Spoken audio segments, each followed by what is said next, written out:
तांत्रिक प्रयोग, तांत्रिक क्रियाएं, तांत्रिक अभिचार और कृत्या प्रयोग, आज की चर्चा केवल इसी पर आधारित है। उसके जीवन को दुखों से भर देते हैं। कुछ भी उनके ऊपर प्रभावशाली नहीं हो सकता जब तक वे स्वयं न चाहें। माँ बगलामुखी की साधना करते हैं, माँ श्री ललितांबा त्रिपुर सुंदरी की साधना करते हैं, महाकाली की साधना करते हैं, विपरीत प्रत्यंगरा की साधना करते हैं। इस प्रकार से मुख में कोई भी चीज जाने के बाद उसे चबा चबा करके समाप्त कर दिया जाता है, गला दिया जाता है। इतने सारे तांत्रिक प्रयोग होते हैं। कृत्या का अर्थ होता है हिंसात्मक प्रयोग। तो ये दो छोटे से उपाय हैं जो हमने आपको बताए। तो हो सकता है बहुत सारी मानसिक बीमारियां ऐसी होती हैं कि जो हमारे सामने नहीं होता वैसा हमें दिखाई देने लगता। तांत्रिक प्रयोग, उनके शत्रु ऐसे हैं कि वे उनके ऊपर तांत्रिक प्रयोग करते रहते हैं। तो क्या वाकई इतने सारे तांत्रिक प्रयोग होते हैं? आकार हैं जो आपकी बहुत सारी 99.9% समस्याओं का कारण है। फिर ऐसे व्यक्तियों से पैसा कमाने के लिए पूरा बाजार इस समय व्याप्त है। यहाँ तो अगर भगवान भी पृथ्वी पर अवतरित होता है तो उसको भी श्राप लगता है, तब वो यहाँ आता है। ये 5 आकार कौन से हैं? अभाव, अपूर्णता, अल्पज्ञता, अंधविश्वास और अनाचार। पर अंतिम श्रेणी में खड़ा हुआ व्यक्ति भी हमारे एक वक्तव्य से कुछ जो वास्तविक यथार्थ सत्य है वो रखने के लिए कर रहे हैं। किसी को पसंद आता है तो स्वागत है, अगर पसंद नहीं आता आप उनके जीवन चरित्र को पढ़ें। अगर पढ़ नहीं सकते तो आज के समय में तो सुविधा उपलब्ध है, आप उनके जीवन चरित्रों को यूट्यूब के माध्यम से, मोबाइल के माध्यम से सुन सकते। जय माई की। तांत्रिक प्रयोग, तांत्रिक क्रियाएं, तांत्रिक अभिचार और कृत्या प्रयोग, ये कुछ ऐसे शब्द हैं जो जिसके जीवन में एक बार प्रवेश कर जाएं उसके जीवन को दुखों से भर देते हैं। तो इन सभी का उपाय क्या है? आज की चर्चा केवल इसी पर आधारित है कि उपाय भी हो और छोटे से छोटा उपाय हो, बहुत छोटा सा उपाय करें और जिससे ये सभी प्रयोग हमेशा के लिए समाप्त हो जाए। तो हमारा जो विचार रहता है वो हमेशा शास्त्रोक्त मत को आपके सामने रखने का रहता है। जो तंत्र के ग्रंथों में कहा गया है वो सत्य आपके सामने रखने का रहता है। तो तंत्र के ग्रंथों में क्या कहा गया है? पहली बात, 2 बातें कही गई। पहली बात तो ये कि जो भी साधक माँ बगलामुखी की साधना करते हैं, माँ श्री ललितांबा त्रिपुर सुंदरी की साधना करते हैं, महाकाली की साधना करते हैं, विपरीत प्रत्यंगरा की साधना करते हैं, अथवा वे 10 महाविद्याओं में से किसी की भी साधना करते हैं, उनके ऊपर किसी भी तरह का कोई भी अभिचारिक कर्म, तांत्रिक क्रियाएं, कृत्या प्रयोग, कुछ भी उनके ऊपर प्रभावशाली नहीं हो सकता जब तक वे स्वयं न चाहें।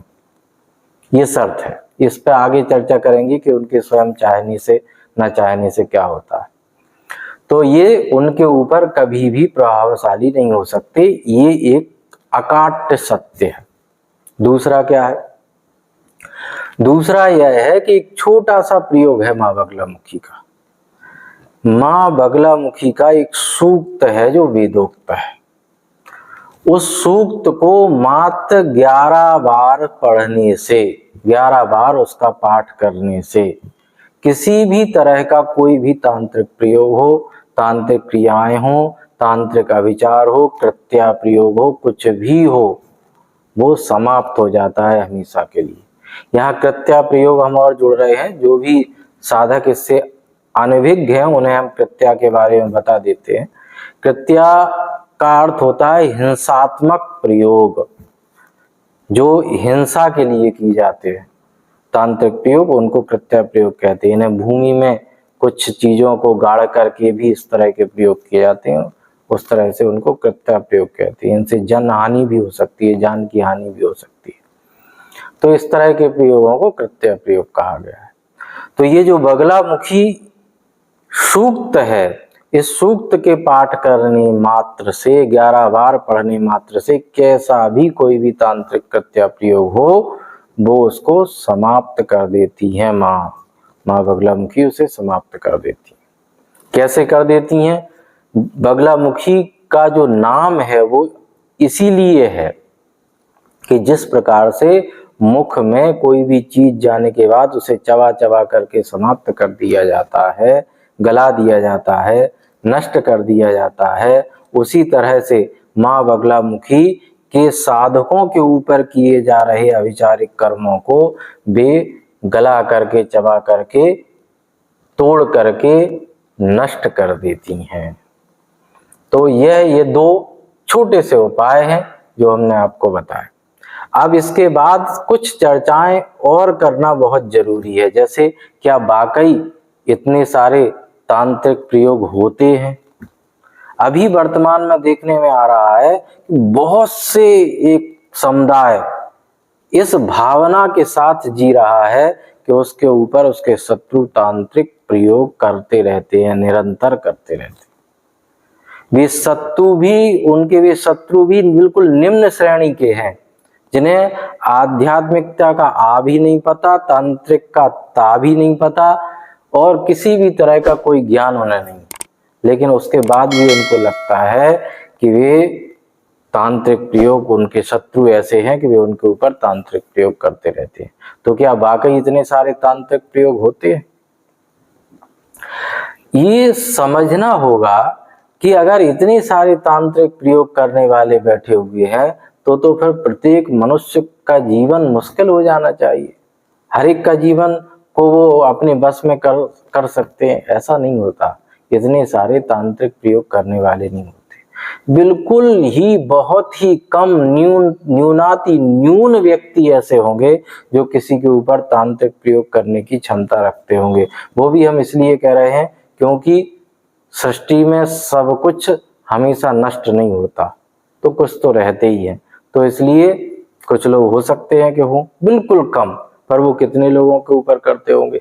जितने ज्यादा लोग तांत्रिक प्रयोगों को काटने वाले नजर आ जाते हैं, उसकी अपेक्षाकृत 100 क्या, 1000वां क्या, लाखवां हिस्सा भी ऐसा व्यक्ति नजर नहीं आता जो किसी के ऊपर तांत्रिक प्रयोगों की गारंटी लेता हो और गारंटीड करता हो। तो इस तरह से ये विचार करना चाहिए। अब अगर ऐसा नहीं है कि इस तरह से कोई तांत्रिक प्रयोग इतने सारे नहीं हो रहे हैं, तो फिर क्या है? क्या ये मानसिक बीमारियों का कारण है? तो हो सकता है बहुत सारी मानसिक बीमारियां ऐसी होती हैं कि जो हमारे सामने नहीं होता वैसा हमें दिखाई देने लगता है। और इन मानसिक बीमारियों के 5 प्रमुख कारण हमारी नजर में है। पहला कारण है अभाव। जीवन अभाव से भरा हुआ है। अगर जो हमें चाहिए, जो हमारी दैनिक उपयोग की आवश्यकता है, वो हमें प्राप्त नहीं हो रही है, तो ऐसे व्यक्तियों को अचानक लगने लगता है कि उनके ऊपर कोई तांत्रिक प्रयोग कर रहा है।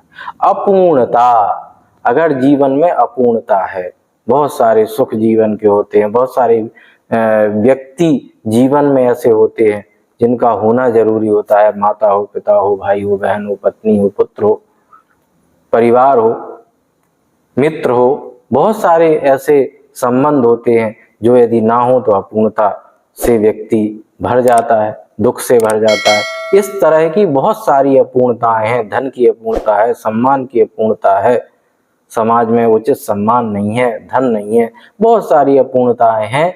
अगर ये किसी के जीवन में हो तो उसको ऐसा लगने लगता है कि उसके ऊपर कोई तांत्रिक प्रयोग कर रहा है, क्योंकि उसे लगता है कि वो तो पूरा प्रयत्न करता है अच्छा करने का, लेकिन उसके बाद भी उसके साथ कुछ अच्छा नहीं हो रहा। ये अपूर्णता के कारण उसको लगता है। अल्पज्ञता, ज्ञान का अभाव। हमने पहले भी कहा है कि बहुत सारे लोग जिनका दृढ़ विश्वास है कि उनके ऊपर तांत्रिक प्रयोग कोई करता रहता है, अगर उनसे कोई ये पूछा जाए कि तांत्रिक शब्द की व्याख्या बता दें तो वे व्याख्या नहीं बता सकते। वे तंत्र के बारे में कुछ नहीं जानते।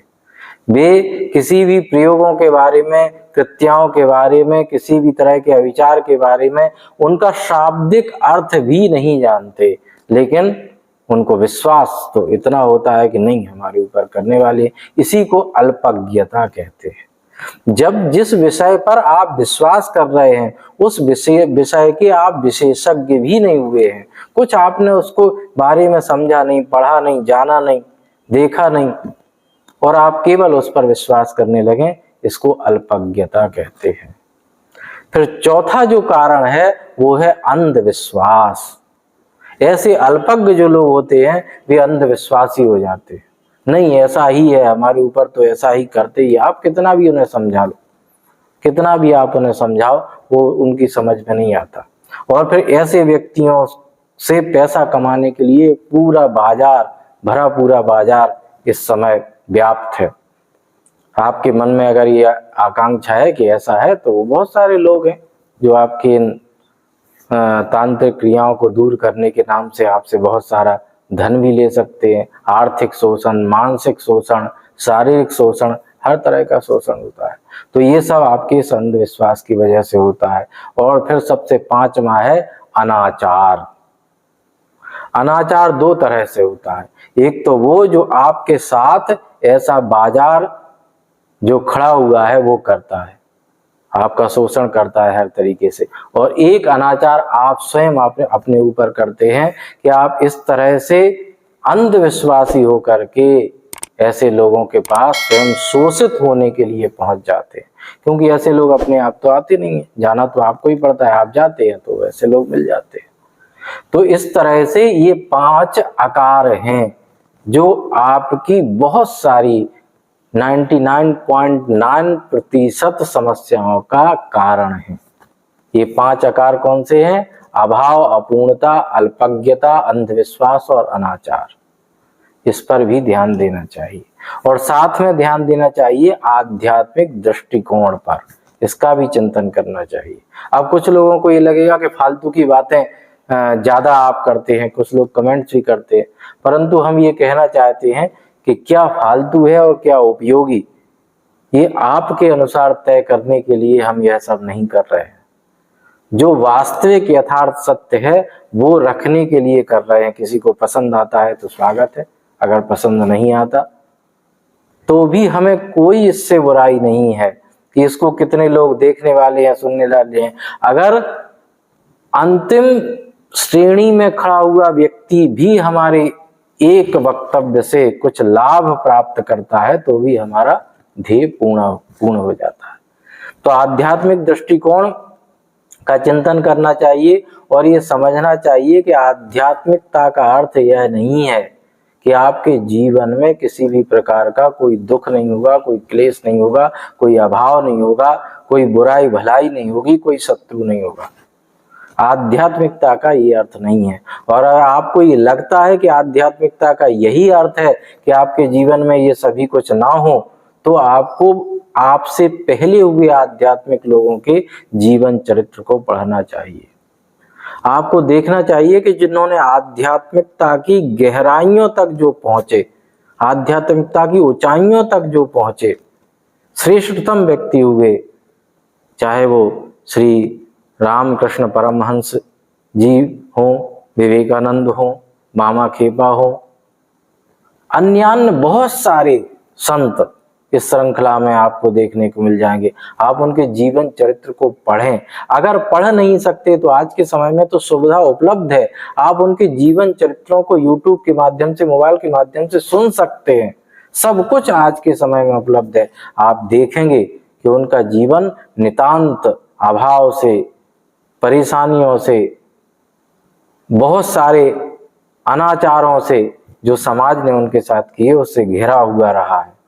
ऐसा नहीं है कि वो आध्यात्मिक व्यक्ति थे तो पूर्ण स्वर्ग का सुख भोग रहे थे यहाँ आकर के। यहाँ आने का अर्थ ही यही है, ये मृत्यु लोक है। यहाँ पर प्रत्येक प्राणी इसलिए आता है कि उसने अपना जो भी कुछ कर्म किया हुआ है उसके प्रारब्ध के वशीभूत होकर के वो यहाँ आया है, और उसको पूरा करने के बाद, उसको पूरा भोगने के बाद उससे मुक्त होकर के जाने की उसकी लालसा है, और उसी का यह मार्ग है।